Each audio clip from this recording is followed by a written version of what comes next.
A máquina de café expresso assobiava, mas a sala de jantar estava num silêncio sepulcral. Quando os homens mais perigosos da cidade entram no teu restaurante, tu ficas de cabeça baixa. Serves a água. Sobrevives. Mas, quando o empregado de mesa aterrorizado se engana com um pedido para a mãe, surda dos patrões, as mãos vão para os esconderijos. Foi aí que a rapariga calma, com um avental manchado, fez o impensável. Não gritou, não fugiu, levantou as mãos e começou a falar. A cozinha da tratoria de norte cheirava a alho assado, manteiga queimada e a desespero silencioso. Era uma terça-feira à noite. A chuva lá fora batia implacavelmente contra o vidro fosco das janelas da frente, transformando as ruas de Chicago numa pintura a óleo borrada. Lá dentro, o calor era sufocante. Anna Corliss arrastou o dorso da mão pela testa, deixando um leve rastro de farinha perto da linha do cabelo. Os pés dela doíam. Estavam sempre a doer. Aos 24 anos, tinha as costas de um telhador reformado e a conta bancária de uma estudante do secundário. Apoiava no balcão de aço inoxidável, observando as portas duplas que levavam à sala de jantar. Para lá dessas portas, jazia um mundo diferente. Um mundo de toalhas de mesa brancas engomadas, garrafas de Barolo de 200 euros e homens que pagavam em dinheiro, com maços tão grossos que podiam sufocar um cavalo. A mesa 4 precisa do robalo, gritou o chefe Rossi, batendo numa travessa de prata nas lâmpadas de calor. E diz ao Paulo para manter a cara suada longe da passagem. Ele está a pingar ansiedade na minha guarnição. Corliss agarrou os pratos pesados, equilibrando-os sem esforço nos antebraços. Ele está a suar porque a sala dos fundos encheu. Rossi parou as pinças suspensas sobre uma cama de risoto. Os seus olhos escuros fliquearam para as portas duplas. Quem? A família Harris. O nome não tinha o peso de um grande épico cinematográfico na cozinha. Tinha uma realidade fria e prática. Significava nenhum erro.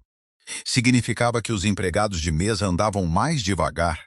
Os empregados de bar serviam mais depressa, e os empregados de mesa de repente encontravam razões para organizar a gaveta dos talheres em vez de ir para o salão.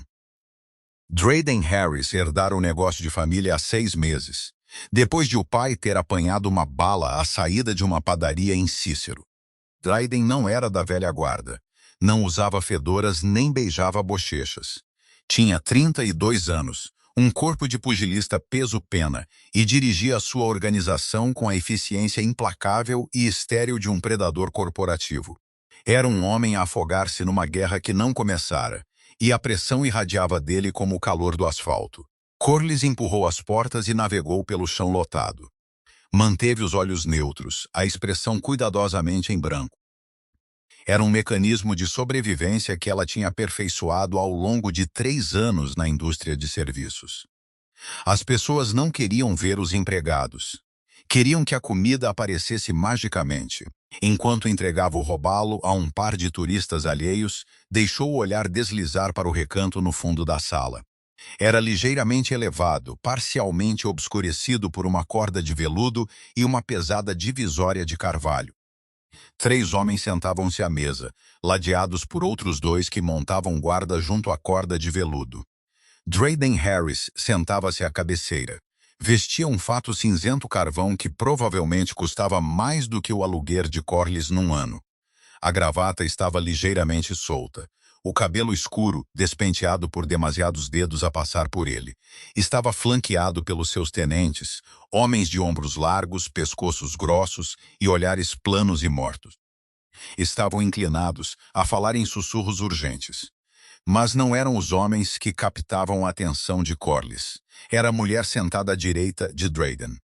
Tinha uns 50 e poucos anos, vestia uma elegante blusa verde esmeralda, o cabelo prateado preso num coque impecável. Corinne Harris, a mãe de Drayden. Sentava-se perfeitamente direita, as mãos delicadamente pousadas no colo, e estava absoluta e completamente sozinha. Os homens à volta dela estavam a discutir.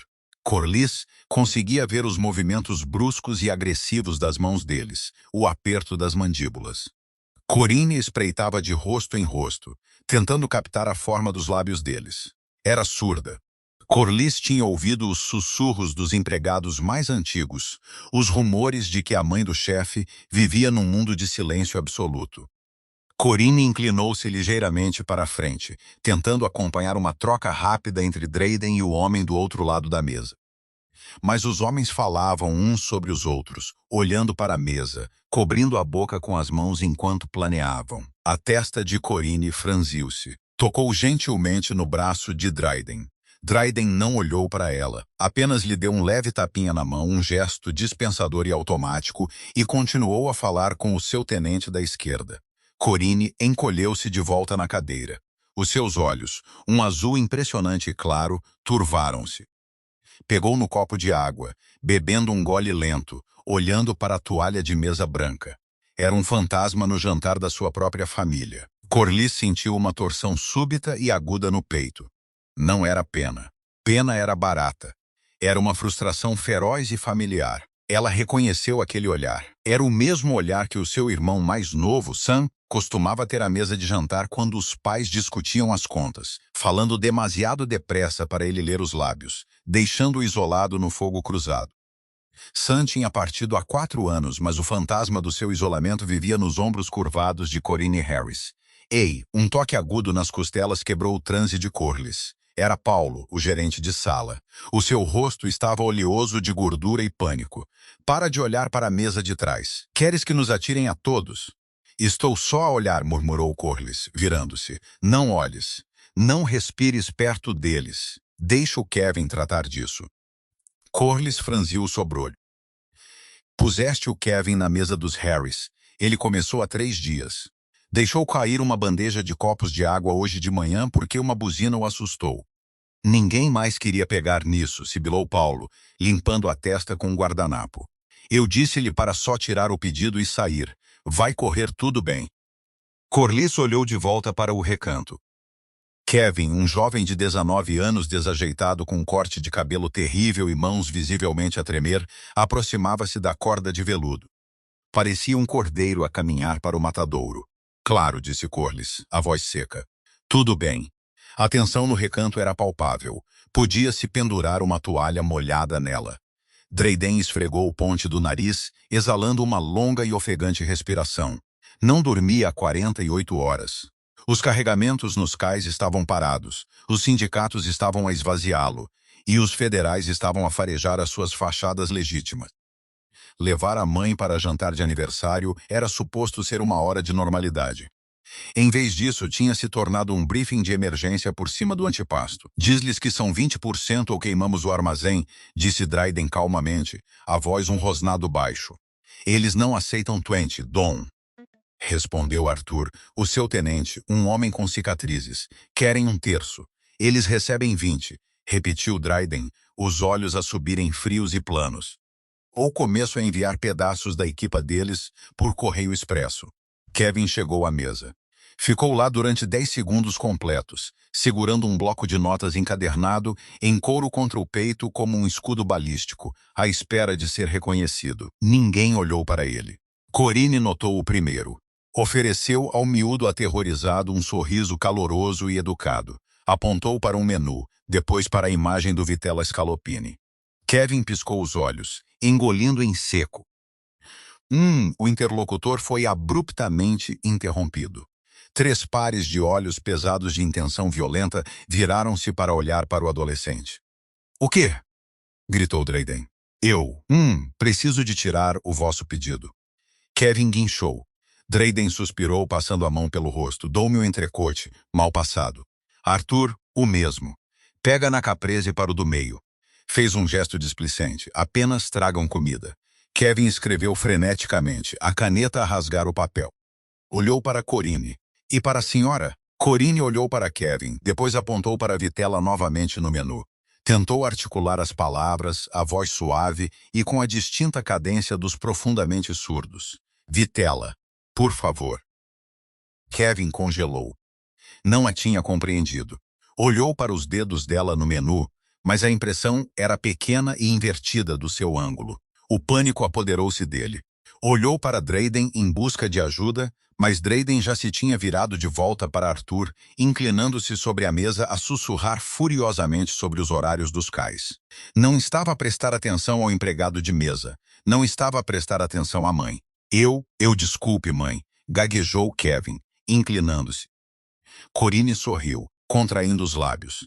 Era aquele sorriso forçado e educado de alguém que passa a vida inteira a pedir desculpa por um inconveniente que não pediu. Tocou mais forte no menu. Apontou para o próprio peito, depois para a vitela. As mãos de Kevin tremiam tanto que ele deixou cair a caneta. Agachou-se debaixo da mesa para apanhar, batendo com o ombro no joelho de Arthur. Arthur moveu instintivamente a mão para o interior do casaco. Cuidado, miúdo, rosnou Arthur. Kevin voltou a subir, pálido como um lençol. Desculpe, mãe, queres o frango? Apontou para um local aleatório no menu, falando excessivamente alto, enunciando como se ela fosse estúpida. Frango? Corinne encolheu-se de volta. Uma rubor de embaraço subiu-lhe pelo pescoço. Olhou para Drayden, tocando-lhe na manga. Drayden afastou o braço, totalmente absorto na sua discussão com Arthur. Agora não, mãe. Apenas pede. Corinne baixou as mãos para o colo. Olhou para a toalha de mesa branca. Deu um pequeno e derrotado aceno a Kevin. Kevin, a suar profusamente, rabiscou o frango no seu bloco e fugiu da mesa como se estivesse em chamas. Da sua estação junto à máquina de expresso, Corliss observou toda a troca. O seu sangue ferveu. Agarrou a borda do balcão, os nós dos dedos a ficarem brancos. Observou Corinne a olhar para o copo de água vazio, completamente excluída do mundo. Observou Drayden, um homem que comandava centenas de homens perigosos, a falhar completamente em comandar 2 minutos de paciência para a mulher que o criou. 20 minutos depois, a comida chegou. Kevin aproximou-se da mesa, equilibrando uma enorme bandeja no ombro. Movia-se demasiado depressa, os olhos a espreitar nervosamente. Distribuiu os bifes aos homens, os pratos pesados a tilintarem contra a madeira. Finalmente, colocou um prato em frente a Corinne. Era o frango com masala, afogado em cogumelos. Corinne olhou para ele, empurrou ligeiramente o prato, com um ar de leve aflição no rosto. Tocou novamente no braço de Drayden, mais urgentemente desta vez. Drayden parou a meio da frase. Olhou para o prato, depois para Kevin. O que é isto? O frango, senhor, gaguejou Kevin. Como ela pediu. Ela não pediu o frango, disse Drayden, a voz a baixar uma oitava. O ruído ambiente no restaurante pareceu diminuir em resposta. Ela é alérgica a cogumelos. Kevin deu um passo atrás. Ela acenou. Eu perguntei-lhe se ela queria o frango e ela acenou. A minha mãe é surda, seu idiota. Drayden levantou-se lentamente. Não era alto, mas parecia preencher a sala, sugando o oxigênio do espaço. Ela acenou porque estavas a gritar com ela como se ela fosse uma idiota. E ela ficou envergonhada. Estás a tentar matá-la? Não, juro. Kevin recuou, o calcanhar a prender-se na perna grossa de um carrinho de servir. Tropeçou. Os seus braços agitaram-se. A bandeja pesada na sua mão balançou descontroladamente, atingindo a borda da mesa. Um copo de vinho de cristal inclinou-se. O vinho tinto derramou-se como sangue fresco sobre a toalha branca imaculada, diretamente no colo de Drayden. O copo rolou da mesa e atingiu o chão de madeira, estilhaçando-se com um estalo agudo e violento que soou exatamente como um tiro. O caos irrompeu. Arthur e o outro tenente estavam de pé num instante. Casacos, abertos, mãos a agarrar os punhos de pistolas pesadas enfiadas nas cinturas. Os 2 seguranças, junto à corda de veludo, avançaram, agarrando Kevin pela gola e a empurrá-lo contra a divisória de carvalho. O adolescente soltou um grito estrangulado e sem fôlego, os pés a balançarem no ar. O resto do restaurante ficou em silêncio mortal. Os comensais pararam com os garfos a meio caminho das bocas. Paulo, o gerente, escondeu-se atrás do balcão de recepção. Drayden ficou sobre a mesa, olhando para o fato estragado, o rosto uma máscara de pura e desvairada fúria. Olhou para o vidro estilhaçado, depois levantou lentamente os olhos para Kevin, que gemia contra o painel de madeira. Levem-no lá para trás, sussurrou Drayden. A ordem era silenciosa, mas chegou a todos os cantos da sala. Corliss levantou-se, o rosto pálido de terror. Agarrou o braço de Drayden, puxando-o, implorando com os olhos. Não sabia exatamente o que tinha sido dito, mas compreendia a violência na sala. Estava a fazer sinais rápida e furiosamente, mas Drayden não olhava para as suas mãos. Manteve os olhos fixos no empregado de mesa. Corlys não pensou. Se pensasse, teria ficado atrás do balcão. Teria deixado os mafiosos fazer o que iam fazer. Em vez disso, desamarrou o avental manchado, atirou para cima da máquina de expresso e saiu para o salão. Os seus passos foram completamente silenciosos no chão de madeira. Não correu. Correr sinalizava pânico. Correr tornava-te presa. Caminhou com o passo firme e medido de alguém a caminhar para o mar. Ei! Sibilou Paulo de trás do balcão, a mão a estender-se para lhe agarrar o tornozelo. Estás louca? Volta aqui. Corlys passou por cima da mão dele. Contornou os dois seguranças que seguravam Kevin. Não olhou para as armas. Não olhou para o tenente que lhe lançava olhares de desprezo. Caminhou diretamente para a mesa, parando mesmo em frente a Drayden Harris.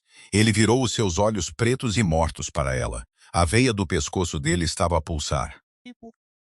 Sai da minha frente, deixa o rapaz ir, disse Corlys. A sua voz não era alta, mas era firme.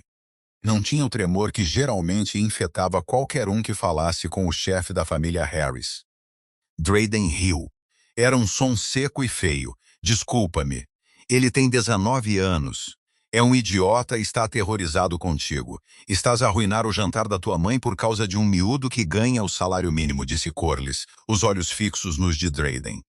Arthur deu um passo em frente, a mão a deslizar totalmente para debaixo do casaco. Dom, queres que atire daqui? Eu trato disso. Corlys, virando as costas a Arthur. Um movimento profundamente perigoso. Mas ela conhecia predadores instintivos. Se mostras medo, eles mordem. Virou as costas ao chefe da máfia e olhou para Corine. A senhora mais velha tremia, apertando o guardanapo. Os seus belos olhos azuis estavam arregalados de aflição, observando os rostos zangados dos homens incapazes de intervir, presos atrás de um muro de silêncio. Corlys respirou fundo, suavizou a postura. Deixou o cinismo, o esgotamento, a raiva da cozinha derreterem. Levou as mãos ao peito, captou o olhar de Corine. Olá, assinou Corlys, os movimentos nítidos, fluidos e profundamente respeitosos. Lamento imenso a confusão e o barulho. Corine congelou. O ar saiu-lhe da garganta. Olhou para as mãos de Corlys, depois para o rosto de Corlys, procurando ver se era uma armadilha ou uma zombaria. Corlys ofereceu um pequeno sorriso genuíno. O teu filho está muito zangado. Mas ninguém se vai magoar. Prometo. Uma onda de choque profunda e pesada percorreu a sala. Não foi o som de um tiro nem o estilhaçar de vidro. Foi o silêncio absoluto do chefe da máfia. Drayden ficou congelado, as mãos pousadas na toalha de mesa estragada, a olhar para a empregada de mesa. A mandíbula de Arthur relaxou. Olhou de Corlys para Drayden, completamente perplexo. As mãos de Corine ergueram-se, tremendo ligeiramente. Sabes linguagem gestual? Assinou de volta. A expressão uma mistura de descrença e alívio avassalador. O meu irmão, assinou Corlys, batendo na testa e baixando a mão. Ele ensinou-me. Olhou para o frango na mesa. Quiseste a vitela, não quiseste? Com a manteiga de limão. Corine acenou freneticamente. Uma lágrima escorreu-lhe pelos cílios, traçando uma linha pela bochecha empoeirada. Eram as lágrimas de alguém que tinha estado a gritar para o vazio durante anos e, de repente, milagrosamente, ouviu um eco. Sim, por favor. Eles falam demasiado depressa. Nunca consigo acompanhar, assinou Corlys, o rosto a suavizar-se com profunda empatia. Os homens falam muito, mas raramente dizem algo importante. Uma risada súbita e aguda ecoou no recanto. Corlys olhou por cima. Corine tinha rido alto. Era um som lindo e cru. Drayden estava a olhar para a mãe. A fúria tinha desaparecido do seu rosto, substituída por uma expressão de puro e desvairado choque. Não tinha ouvido a mãe rir assim há mais de uma década. Olhou para Corlys. Olhou-a realmente pela primeira vez. Viu os sapatos ortopédicos baratos, os círculos escuros debaixo dos olhos, a forma como ela se mantinha erguida apesar do óbvio esgotamento que a pesava. Corlys virou-se de volta para Corine. Trago-te a vitela. Fresca, 5 minutos. Pegou calmamente no prato de frango com masala. Virou-se para os seguranças que ainda seguravam um Kevin a chorar contra a parede.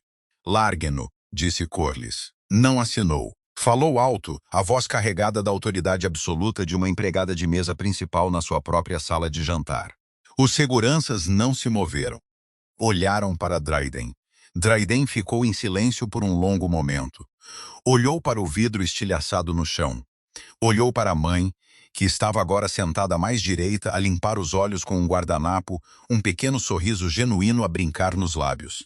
Parecia presente. Pela primeira vez naquela noite, parecia pertencer à mesa. Dryden deu um aceno lento, quase imperceptível. Os seguranças soltaram-no. Kevin deslizou pela parede, desabando numa pilha a ofegar por ar. Vai para trás, Kevin, ordenou Corliss calmamente. Diz ao Paulo para te registrar a saída. Kevin não precisou de ser dito 2 vezes. Levantou-se rapidamente e praticamente correu para as portas da cozinha. Corliss equilibrou o prato no antebraço. Agachou-se, pegou num punhado de guardanapos e varreu eficientemente os cacos de vidro para um monte, embrulhando-os firmemente antes de os colocar na sua bandeja. Voltou a erguer-se, ajustando a pega. Olhou para Dryden. Ele ainda observava. Os seus olhos escuros, intensos, calculistas. O mafioso violento tinha desaparecido, substituído por um homem a tentar resolver um quebra-cabeças que não sabia que estava a olhar. A vossa vitela estará pronta em breve, Sr. Harris, disse Cora calmamente. Posso arranjar-lhe outro copo de vinho para derramamento? Dryden olhou para as mãos dela, depois para o rosto dela. Quem és tu? Sou a vossa empregada de mesa, disse Cora, secamente. Não ofereceu nome, não ofereceu sorriso. Virou-se num calcanhar, passou pelos tenentes perplexos e caminhou de volta para as portas da cozinha. Não olhou para trás, mas conseguia sentir o peso do olhar de Dryden Harris a queimar-lhe a espinha a cada passo. Assim que as portas da cozinha se fecharam atrás dela, a sala de jantar permaneceu mortamente silenciosa. Corinne puxou a manga de Dryden. Ele olhou para baixo. A mãe dele estava a sorrir, a fazer um único sinal enfático. Guardiã. As portas da cozinha nem sequer tinham parado de oscilar quando o chefe Rossi agarrou Cora pelos ombros, os dedos a cravarem-se na sua clavícula. Estás louca? Sibilou ele, o rosto a centímetros do dela. Cheirava a tabaco velho e puro pânico. Não falas com eles, não olhas para eles. Certamente não dizes aos gorilas deles para largarem um empregado de mesa. Cora empurrou as mãos dele. Caminhou até o balcão de preparação, pegou numa toalha limpa e limpou o suor do pescoço. O Kevin ia ser baleado por causa de um prato de frango, disse Rossi. Rossi olhou para ela, a boca a abrir e a fechar como um peixe fora de água. Olhou para as portas duplas, depois de volta para ela, abanando a cabeça. Não discutiu. Virou-se para a linha, gritando com seu chefe para preparar a vitela. 5 minutos depois, Cora voltou a passar pelas portas. A sala de jantar ainda estava envolta num silêncio inquieto. Os comensais estavam a comer, mas faziam-no com cuidado, minimizando o tilintar da prataria contra a porcelana. Aproximou-se do recanto. O vidro estilhaçado tinha desaparecido, varrido por um empregado de mesa aterrorizado enquanto ela estava nos fundos. Dryden estava sentado com os antebraços pousados na mesa, a olhar para o espaço vazio onde a confusão tinha estado. Arthur e o outro tenente estavam tensos, os olhos a acompanharem cada movimento de Corliss.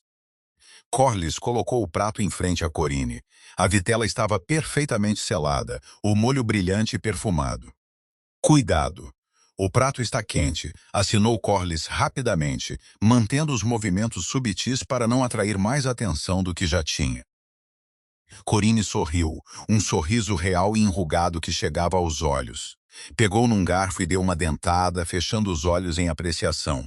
Apontou para a comida, deu um polegar para cima e assinou, obrigada. Corliss deu um breve aceno, não olhou para Dryden. Não perguntou se precisavam de mais alguma coisa. Virou-se e afastou-se. Pelo resto da noite, evitou o recanto de trás. Deixou Paulo encher-lhes a água, ignorando as suas reclamações frenéticas e sussurradas. Quando finalmente chegou a hora da partida do grupo Harris, Corliss estava nos fundos a enrolar prataria na apertada sala de descanso. Só emergiu quando ouviu as pesadas portas da frente a fecharem-se. A mesa estava vazia. Os guardanapos amassados estavam jogados aleatoriamente sobre os pratos. Debaixo do copo de água vazio de Corinne, dobrada perfeitamente ao meio, estava uma pilha de notas. Paulo materializou-se do nada, a mão a estender-se. Eu trato disso. Gorjeta da casa, considerando os estragos. Corliss moveu-se mais depressa. Agarrou a pilha, os dedos a roçarem na condensação fria do copo. Abriu a dobra. Eram 10 notas de $100 impecáveis. $1.000. Era mais do que ganhava em 2 semanas de turnos duplos. Devolve, Corliss, avisou Paulo, a voz a baixar. O Kevin quebrou o copo. Tira do cheque dele. Isto é meu. Ela não dormiu naquela noite. A adrenalina levou horas a queimar, deixando-a oca e inquieta no seu apertado apartamento no 4º andar. Deitou-se no colchão a olhar para a mancha de água no teto, a repassar o olhar nos olhos de Drayden Harris. Não era o olhar de um homem grato, era o olhar de um homem que encontrou algo que não sabia que procurava, e isso aterrorizou-a. Na tarde seguinte, o céu sobre Chicago era um roxo escuro e pesado. Corliss chegou ao restaurante 3 horas antes da azáfama do jantar. O beco atrás da tratoria de Note cheirava a cartão molhado e cebolas podres. Puxou o casaco mais para perto do pescoço, a procurar as chaves na mala. Uma sombra separou-se da parede de tijolo perto do caixote do lixo. Corliss congelou. Apertou a mão à volta do metal irregular das chaves, deslizando-as entre os nós dos dedos. Era Arthur, o tenente com cicatrizes da noite anterior. Na luz dura do dia, o sulco profundo que descia pela sua bochecha esquerda parecia pálido e irregular. Não usava fato hoje, apenas uma pesada jaqueta de couro e jeans escuros, mas a saliência de um coldre de ombro era claramente visível sob o couro. Ele não se moveu na direção dela. Apenas se encostou ao tijolo, acendendo um cigarro. Relaxa, grunhiu Arthur, exalando uma nuvem de fumaça cinzenta. Se eu quisesse magoar-te, não estaria aqui a congelar o rabo. Corliss não baixou a mão. A entrada dos funcionários é propriedade privada. Arthur riu. Era um som áspero e arranhado. Tirou do bolso um cartão de visita grosso e em relevo. Lançou-o perfeitamente pelo ar. Caiu no asfalto molhado aos pés de Corliss. O chefe quer falar contigo, disse Arthur. Corliss olhou para o cartão. Estava em branco, exceto por um endereço em Gold Coast e 1 hora, 3:00 p.m. amanhã. Tem um turno duplo amanhã, disse Corliss, mantendo os olhos em Arthur. Os teus turnos estão cobertos para o resto da semana. Eu não trabalho para ti nem para ele. Arthur deu uma tragada lenta no cigarro. Ninguém disse que trabalhavas. Ele só quer falar sobre a mãe dele. Corliss olhou para ele. Pensou nos $1.000 que estavam numa lata de café no seu balcão da cozinha. Pensou em Corinne Harris a encolher-se na cadeira, uma prisioneira na sua própria família. Não vou à casa dele, disse Corliss secamente. Se ele quiser falar, pode vir aqui amanhã às 10:00 da manhã. O restaurante está fechado. As portas da frente estarão destrancadas. Arthur levantou uma sobrancelha. Parecia genuinamente divertido. Estás a ditar termos a Drayden Harris? Estou a dizer-te a minha disponibilidade, disse Corliss, passando por cima do cartão no chão e enfiando a chave na pesada porta de metal. Aceita ou deixa. Entrou e bateu à porta, trancando a fechadura com um forte estalo metálico. O seu coração batia contra as costelas como um pássaro preso. Às 10:00 da manhã seguinte, o restaurante era uma caverna de sombras e o cheiro agudo de lixívio industrial. As cadeiras estavam empilhadas de cabeça para baixo nas mesas. A máquina de expresso estava silenciosa. Corliss sentou-se num banco perto das janelas da frente, a saborear uma chávena morna de café preto. Vestia um suéter cinzento desbotado e jeans, despojada do seu avental e da falsa deferência do seu uniforme. Exatamente às 10:00, a pesada porta de carvalho abriu-se. Drayden entrou. Estava sozinho. Sem Arthur. Sem seguranças a verificar os cantos. Usava um casaco azul marinho escuro sobre uma simples gola alta preta. Na luz suave da manhã parecia exausto. As sombras debaixo dos olhos eram profundas e os ângulos agudos da sua mandíbula pareciam talhados em pedra. Trancou a porta atrás de si e caminhou até ao seu banco. Não pediu permissão para se sentar. Deslizou para o banco de vinil do outro lado dela, movendo-se com a graça pesada e deliberada de um grande predador. Por um longo momento, nenhum dos dois falou. O ruído ambiente do trânsito da cidade fluiu através do vidro grosso. Disse ao Arthur para me trazer a ti, disse Drayden finalmente. A sua voz era baixa, desprovida da borda irregular que tinha carregado 2 noites atrás. Eu não vou a locais secundários com homens que matam pessoas por profissão, respondeu Corliss. Deu um gole no café, as mãos perfeitamente firmes. Um fantasma de sorriso tocou no canto da boca de Drayden, mas desapareceu instantaneamente. Recostou-se, desabotoando o casaco. A minha mãe não parou de falar de ti, disse ele. Imagino que não parou de falar sobre mim, corrigiu Corliss, a voz totalmente desprovida de calor. Já que ela não pode falar.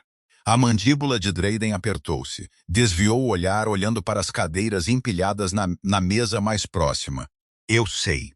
Sabes? Corliss inclinou-se para a frente. Não sabia de onde vinha a raiva, mas era quente e imediata.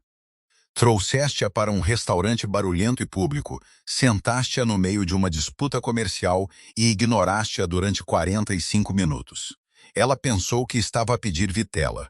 Quase deixaste um miúdo aterrorizado alimentá-la com algo que a colocaria no hospital. Tu não sabes nada. Se qualquer outra pessoa em Chicago tivesse falado com Drayden Harris daquela maneira, teria estado a sangrar no chão. Drayden apenas aceitou. Deixou que as palavras o atingissem e ele não vacilou. Ela ficou surda há 5 anos, disse Drayden calmamente. Meningite, foi rápido. 1 mês ela estava bem, no seguinte, nada. O meu pai não queria lidar com isso. Contratou enfermeiras. Comprou-lhe aparelhos auditivos caros que não funcionavam. Quando ele morreu, eu assumi. Assumi tudo, passou a mão pelo rosto. O negócio, a família, os inimigos. Não tenho tempo para aprender uma nova língua. Não tenho tempo para lhe dar a mão. Então deixaste-a desaparecer. Eu mantenho-a segura, disparou Drayden, os olhos a voltarem para os dela. Duros e defensivos, ela tem a melhor segurança da cidade. Vive numa fortaleza. Uma fortaleza silenciosa, disse Corliss suavemente. Isso é apenas um túmulo. A luta esvaiu-se dele. Olhou para a mesa. Por uma fração de segundo, o chefe da máfia desapareceu e Corliss viu o homem de 32 anos a desmoronar-se sob o peso de um império que nunca pediu para construir. Eu ri, disse Drayden. Quando falas com ela, eu não a ouço rir há 3 anos. Estendeu a mão para o bolso do casaco. Corliss prendeu a respiração, os músculos dela ficaram tensos, mas ele não tirou uma arma. Tirou um papel dobrado e deslizou-o pela mesa. Corliss olhou para ele, mas não o tocou. O que é isso? Um contrato, disse Drayden. Quero contratar-te. Sou empregada de mesa. Tu és tradutora. Tu és acompanhante. Drayden tocou no papel. 3 dias por semana, vens para a propriedade. Almoças com ela. Vais com ela aos jardins aos seus compromissos. Traduzes para mim quando preciso de falar com ela. Corliss olhou para ele como se ele tivesse perdido a cabeça. Queres que eu trabalhe para a máfia? Quero que fales com a minha mãe, disse Drayden secamente. Não estás a mover peso. Não estás a assistir a reuniões. És estritamente civil. Os meus homens saberão que és intocável. Entras, fazes-lhe companhia, vais para casa. Não. Corliss abanou a cabeça, deslizando o papel de volta pela mesa. Preciso deste emprego. Preciso do dinheiro da gorjeta. Não quero os federais a fotografar-me a entrar numa fortaleza da sindicato. Procura uma agência. Contrata um profissional. Eu fiz, contrapôs Drayden. 3 deles tinham medo dos guardas. Trataram a minha mãe como uma paciente. Ela odiava-os. Inclinou-se. Os olhos escuros a fixarem-se nos dela. Ela pediu especificamente por ti. Disse que tu não a olhavas como se ela estivesse partida. Corliss engoliu em seco. Lembrou-se de Sam. Lembrou-se dos professores de educação especial que falavam com o seu irmão adolescente brilhante e engraçado como se ele fosse uma criança. Lembrou-se da raiva que isso acendia no seu peito. Olha para o número, disse Drayden suavemente. Corliss baixou o olhar para o papel. Não queria, mas a curiosidade humana era uma coisa terrível. Leu o número na parte inferior da página única. O seu coração disparou. Era suficiente para sair do seu apartamento infestado de baratas. Era suficiente para pagar a esmagadora dívida médica que o seu pai tinha deixado. Era suficiente para realmente começar a viver em vez de apenas sobreviver. Isto é ridículo. Isto é dinheiro de silêncio, sussurrou ela. É o que quiseres chamar, disse Draden, levantando-se. Abotoou o casaco. 3 dias por semana. Tu defines o horário. Não respondes a ninguém a não ser a Corinne e a mim. Caminhou para a porta, as botas pesadas a ecoarem no restaurante vazio.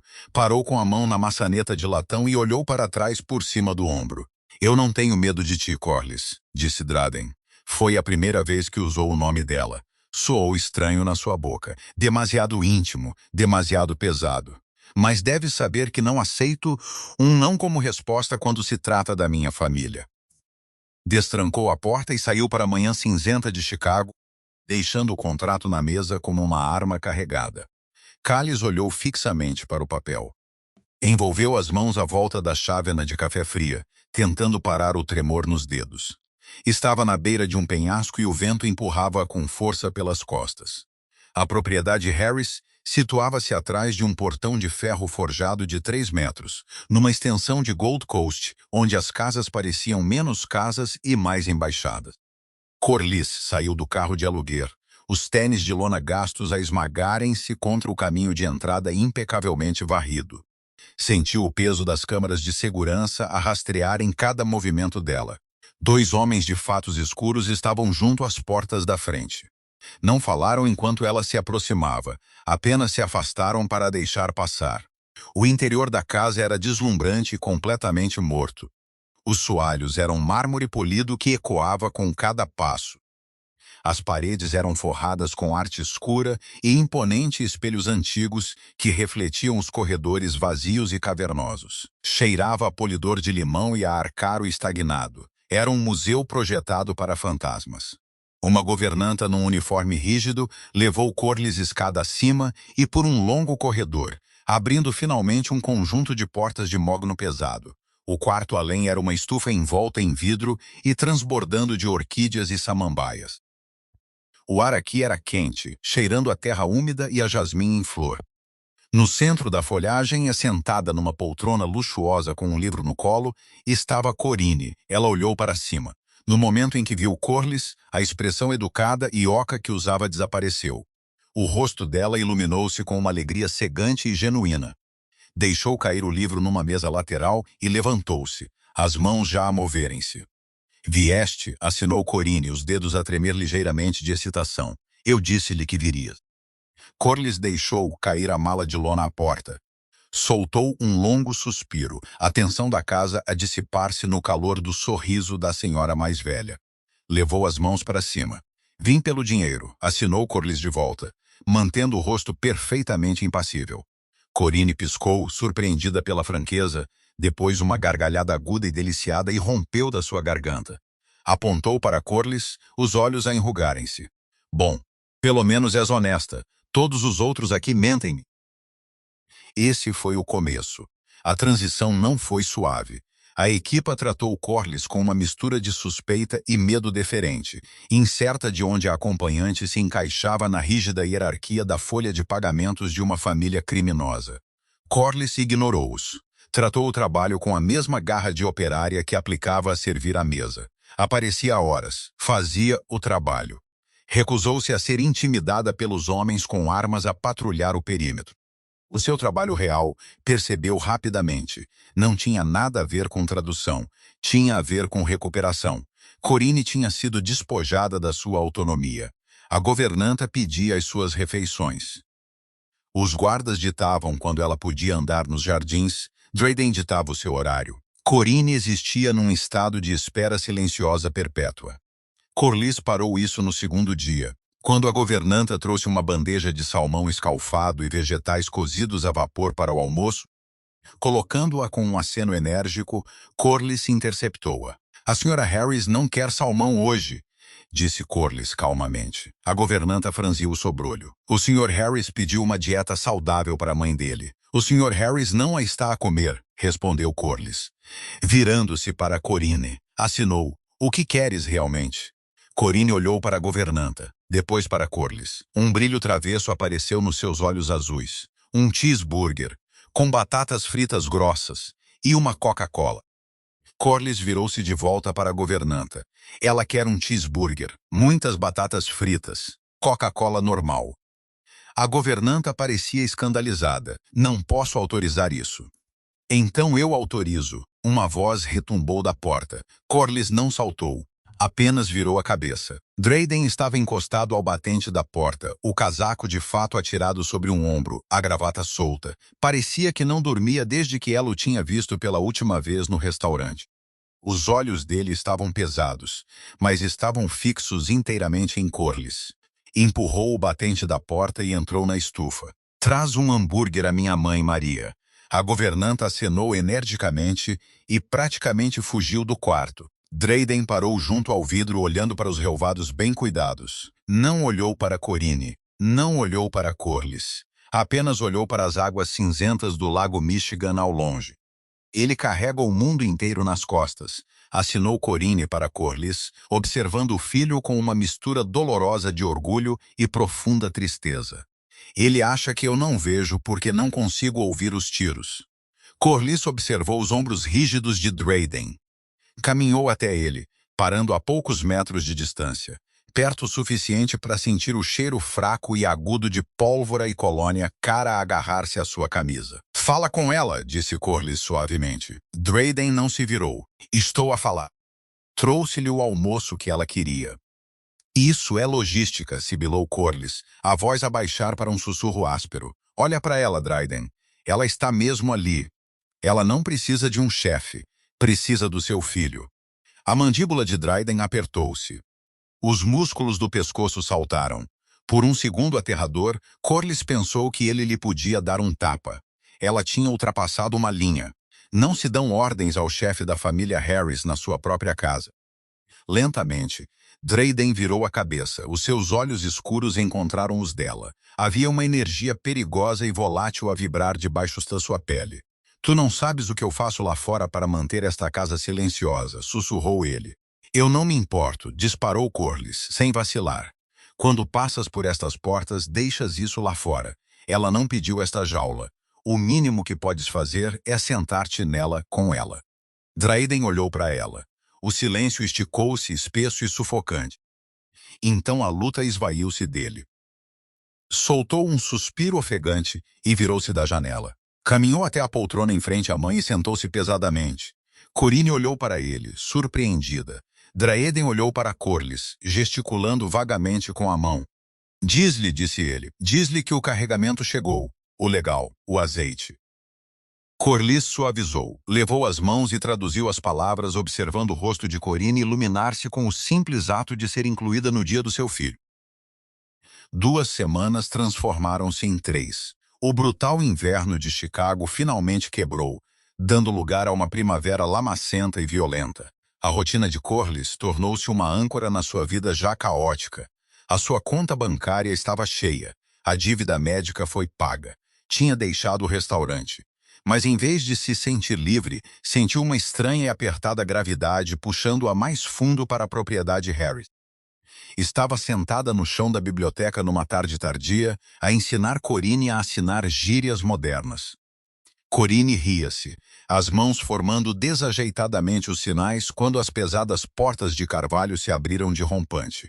A risada morreu instantaneamente. Drayden tropeçou para dentro da sala. Não usava o casaco de fato. A sua camisa branca de vestir estava rasgada no ombro e uma mancha escura e crescente de carmesim molhava o tecido sobre as suas costelas. O lábio estava cortado e sangue pincorte acima da sobrancelha, apanhando-se nas suas pestanas escuras. Arthur estava logo atrás dele, a gritar ordens num telemóvel, o próprio rosto machucado e manchado de fuligem. Tragam o médico. Agora. Portão da frente, gritou Arthur, desligando o telefone. Olhou para Drayden, que se apoiava pesadamente numa estante de mogno, deixando um rastro vermelho na madeira. Drayden, precisas de te sentar. Estou bem, rosnou Drayden. A sua voz era um bafo úmido. Corinne levantou-se da cadeira. Soltou um som agudo e sem fôlego, um ruído irregular de puro terror maternal. Correu em direção a Drayden, as mãos a estenderem-se para tocar na sua camisa estragada. Drayden instintivamente afastou-se, batendo nas mãos dela. Não, mãe, não toques nisso, está bem. Não estava a olhar para ela. Estava a olhar para o chão, a tentar manter-se de pé. Corinne congelou. Foi excluída novamente. O pânico nos seus olhos era agonizante. Não sabia se ele estava a morrer. Não sabia o que tinha acontecido. Olhou freneticamente para Arthur, mas o tenente já estava a passear pela sala, a verificar as janelas. Olhou para Corlys. Corlys não hesitou. Cruzou a sala em 3 passos, ignorando o sangue a pingar no tapete persa caro. Ficou diretamente entre Dryden e a estante, forçando-o a olhar para cima. Olha para ela, comandou Corlys. Leva-a daqui. Dryden ofegou, a mão a apertar forte contra as costelas. Arthur, leva-as embora. Não, disse Corlys, a voz a estalar como um chicote. Agarrou o queixo de Dryden com os dedos. A pele dele estava fria, gelada de choque. Olha para tua mãe, Dryden, agora mesmo. Dryden piscou os olhos, a névoa de dor a abrir-se o suficiente para ele focar a expressão feroz de Corlys. Relutantemente mudou o olhar por cima do ombro de Corlys para Corinne, que tremia violentamente. Corlys levou as mãos diretamente para a linha de visão de Dryden, forçando-o a observar a tradução. Ele está magoado, assinou Corlys para Corinne, os movimentos nítidos e deliberados. Mas ele está de pé. Ele está a respirar. Ele vai ficar bem. Corinne soluçou, as mãos a cobrirem a boca. Acenou freneticamente. Diz-lhe que foi apenas um acidente de carro, resmungou Dryden, os olhos a fecharem-se. Diz-lhe que bati no volante. Eu não lhe minto, disse Corlys instantaneamente. Olhou para Corinne. Não foi um acidente, está a vir. Os olhos de Dryden abriram-se de rompante. Olhou para Corlys. Eu disse-te para lhe dizeres. Ela é surda, Dryden. Ela não é estúpida, gritou Corlys, a emoção crua a transbordar finalmente. Ela cheira o cobre, ela vê as armas. Para de tratá-la como uma criança. Ela aguenta a verdade. Ela não aguenta que a excluas. A biblioteca ficou em silêncio mortal, exceto pelo som ofegante da respiração de Dryden. Arthur parou de passear, a olhar para Corlys em choque absoluto. Ninguém gritava com Dryden Harris, especialmente enquanto ele sangrava. Dryden olhou para Corlys. A raiva nos seus olhos quebrou-se lentamente, revelando o profundo terror exaustivo por baixo. Olhou para além dela para a mãe. Corinne deu um passo em frente. Desta vez não alcançou a ferida. Alcançou o rosto dele. Gentilmente acariciou-lhe a bochecha não ferida, o polegar limpando uma risca de sangue perto do olho. Olhou para ele, os olhos azuis ferozes e claros. Eu sobrevivi ao teu pai, assinou Corinne lentamente, as mãos perfeitamente firmes. Corlys traduziu calmamente as palavras em voz alta para Dryden, a voz a suavizar-se. Eu sobreviverei a ti, mas não me mintas. Dryden engoliu em seco. Encostou o rosto na palma da mão da mãe por um segundo. Uma única e pesada concessão. Ok, sussurrou ele. Ok, mãe.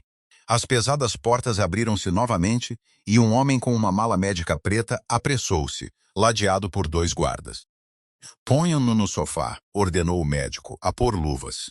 Arthur e um guarda moveram-se, a pegar nos braços de Dryden e a guiá-lo.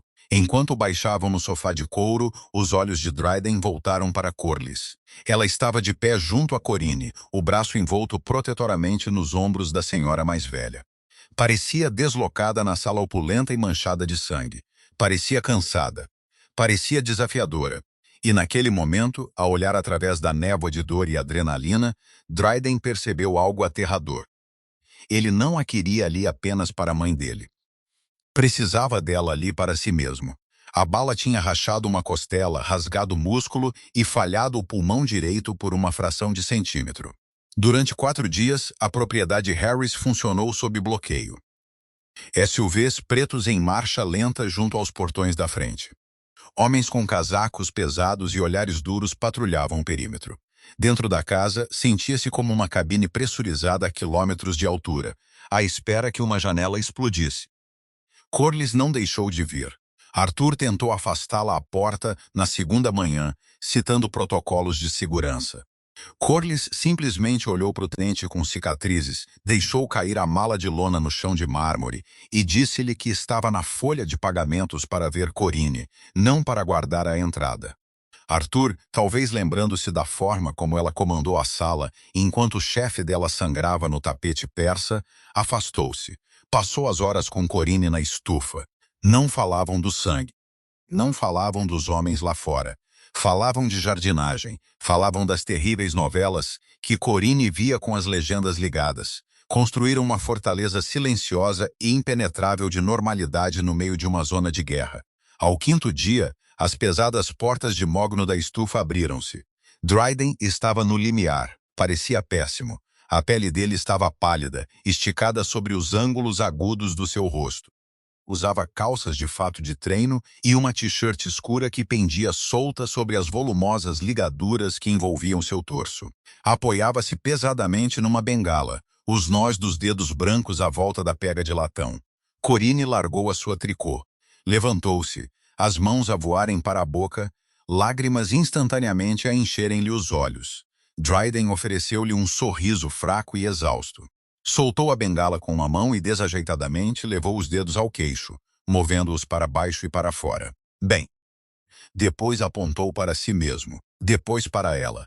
Estou bem. Corinne soltou um soluço abafado. Correu para a frente, parando pouco antes dele, aterrorizada por lhe bater nas costelas. Pairou as mãos sobre o peito dele, os olhos a percorrerem freneticamente o rosto dele. Corinne sentou-se congelada na sua cadeira. Observou o chefe da máfia, um homem que ordenava execuções por cima de massa fria, a formar meticulosamente os sinais. Eram rígidos, eram desajeitados, mas estavam certos.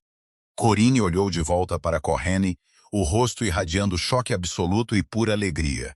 Ele aprendeu, assinou ela, as mãos a tremerem. Ele aprendeu comigo. Eu vejo isso, assinou Corinne de volta, mantendo o rosto perfeitamente neutro, embora um nó apertado no seu peito se tenha desfeito de repente. Dryden mancava para dentro da sala e afundou-se na poltrona em frente à mãe. Olhou para Corliss. Os olhos escuros e mortos que a tinham assustado no restaurante tinham desaparecido. No seu lugar estava algo cru, pesado e profundamente perturbado. Vi os vídeos que deixaste na secretária, disse Dryden. A sua voz era um raspar áspero. Os básicos. A tua sintaxe é terrível, disse Corliss secamente. Assinaste bem eu sou bom em vez de eu estou bem, mas não lhe disseste acidentalmente que eras uma batata, então é um começo. Uma risada curta e dolorosa irrompeu do peito de Dryden. Grimou instantaneamente, envolvendo um braço em volta das costelas. Não me faças rir. Parece que estou a engolir vidro. Então não sejas engraçado, respondeu Corliss. Corinne sentou-se na beira do sofá a observar a troca. Não conseguia ouvir o bate-papo, mas podia ler a energia na sala. O ar entre o filho dela e a empregada de mesa estava espesso, praticamente a zumbir como um fio elétrico. Olhou para Dryden, notando a forma como os olhos dele seguiam cada movimento de Corliss. Olhou para Corliss, vendo a forma como a mais nova se sentava ligeiramente para a frente, ancorada à presença de Dryden. Corinne sorriu silenciosamente para si mesma e pegou no seu tricô. Uma hora depois, Corinne adormeceu no sofá, exausta pelo crash de adrenalina de ver o filho de pé. O sol punha-se sobre o lago Michigan, lançando longas sombras escuras através dos vidros da sala. Dryden olhou para a água. O Arthur apanhou a equipa que nos atingiu. Estavam a sair de um armazém na South Side. Não preciso de saber isso, disse Corliss. Estava a organizar uma pilha de cartões de estudo na mesa de centro. Apenas estou a dizer-te que não quero saber a logística da tua violência, Dryden. Estou apenas a dizer-te que não quero saber a logística da tua violência, disse Corliss, olhando para cima.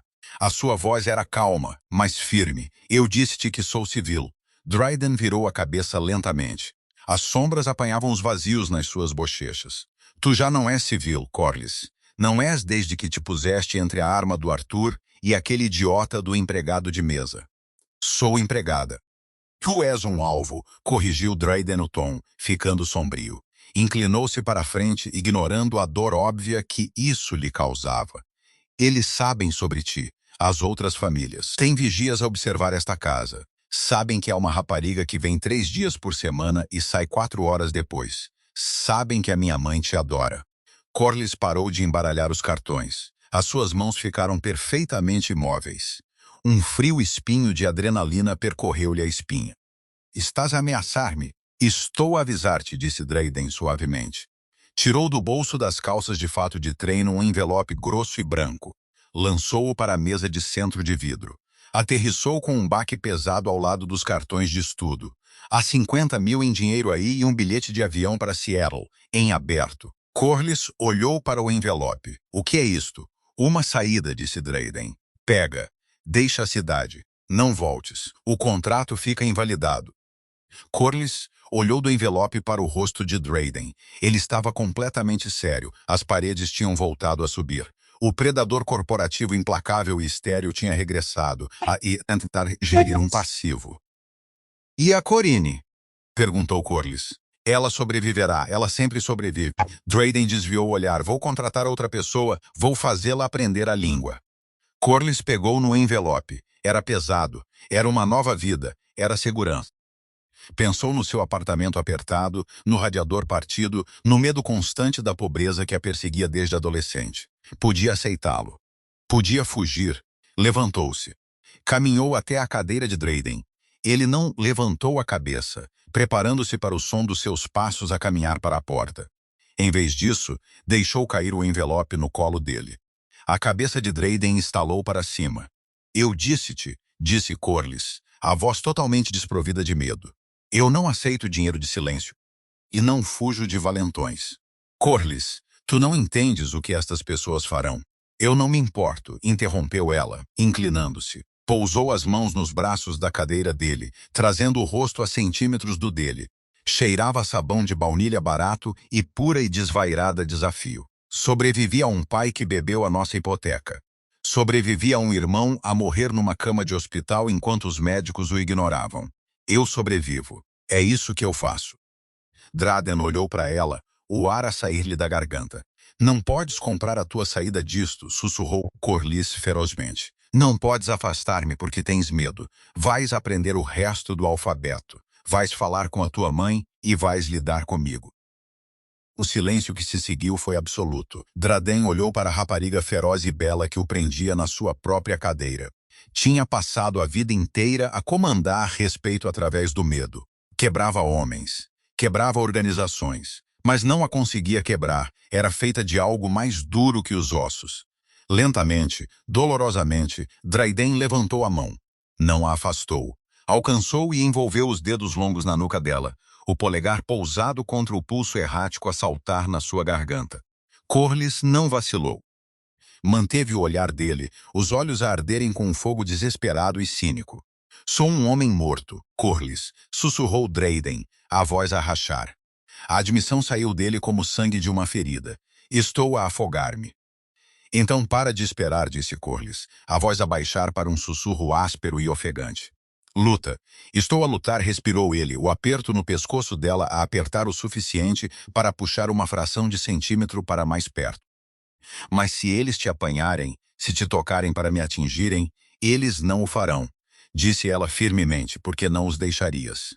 Não era uma pergunta, era uma ordem. Era uma demonstração profunda e aterradora de confiança de uma mulher que não confiava em ninguém. Drayden fechou os olhos.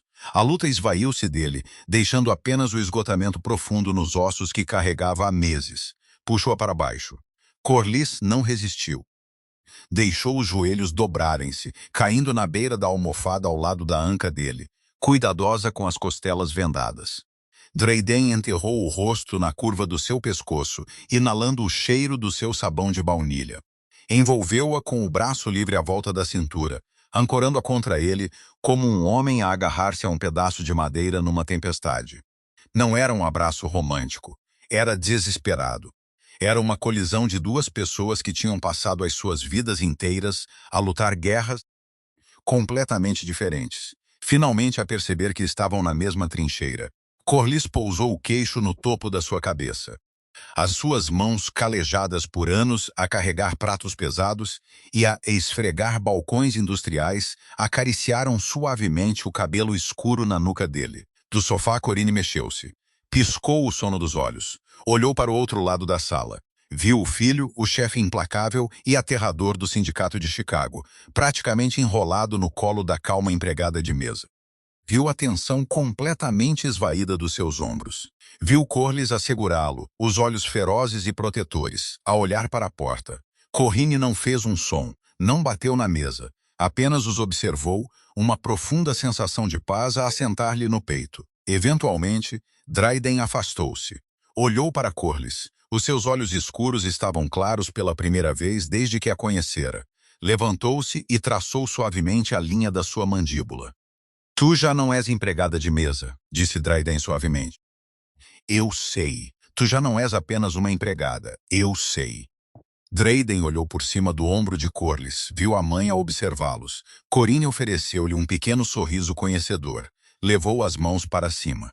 Os seus movimentos eram lentos e inteiramente silenciosos. Família, assinou Corinne. Dryden olhou para as mãos da mãe. Engoliu o nó grosso a formar-se na garganta. Olhou de volta para Corlys, que se virou para ler o sinal. Corlys olhou de volta para ele. O cinismo nos seus olhos tinha rachado, deixando entrar uma fatia de esperança aterradora e bela. Dryden levantou as mãos. Os seus dedos estavam rígidos. Os seus movimentos desajeitados fluíam da mãe ou a eficiência nítida de Corlys. Mas ele formou os sinais perfeitamente. Sim, assinou Dryden, os olhos fixos nos de Corlys. Família, a guerra lá fora, para além dos portões de ferro, continuaria. Os carregamentos parariam, os federais circulariam, e a violência continuaria a sangrar nas ruas de Chicago. Dryden Harris ainda era um homem perigoso num mundo perigoso. Mas enquanto estava sentado na silenciosa estufa, a segurar a rapariga que se recusou a fugir, rodeado por um silêncio que já não parecia uma jaula, Dryden sabia uma coisa com certeza. Estava finalmente pronto para lutar por ela. Corlys fez a escolha certa ao permanecer num mundo de violência ou selou o seu próprio destino. Deixe um comentário abaixo com os seus pensamentos se adorou este mergulho profundo no mundo silencioso e intenso da família Harris. Clique no botão de gosto, partilhe com os seus amigos que amam romance grounded e gritty, e não se esqueça de se inscrever para mais histórias intensas de slow burn que pulam os clichês e vão direto ao coração. Ative as notificações para nunca perder um capítulo.